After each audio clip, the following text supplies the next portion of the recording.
My intention for this video is to reach whoever that needs to hear this message. One of the hardest things that I encountered while I was going through my abusive, targeted, narcissistic relationship was that I encountered some of my friends, or people who, so to speak, I thought they were my friends, and people that I know, and also even family members that when I was starting to, actually at that time I had started to distance myself and disconnect myself from the source of the problem, or the narc, so to speak,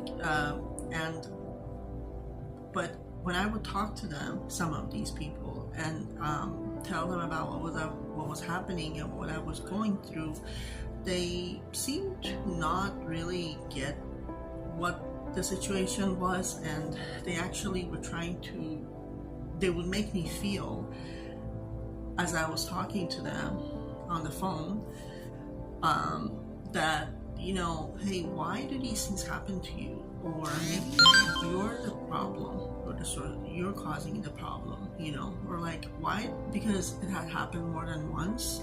And anyway, so they would make me feel, instead of being supportive of me and trying to understand the whole picture and the entire story and all the details of it and what's really happening,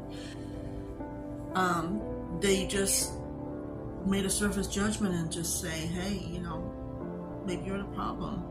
Have you considered reflecting on yourself and thinking, why is this always happening? Why do I hear these stories from you? Why have, like, the last few places that you've been having this same issue?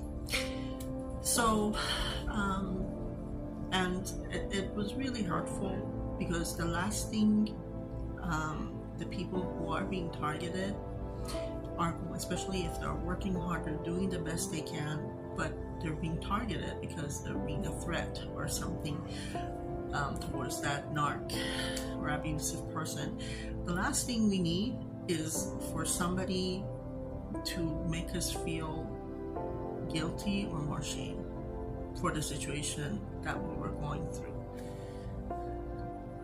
I didn't want it for that to happen. The last thing I wanted was for me to be treated that way, to the point that I have to distance myself and disconnect. In my particular case, it was a workplace situation. It's a very toxic workplace situation, and I was being, it had been gone on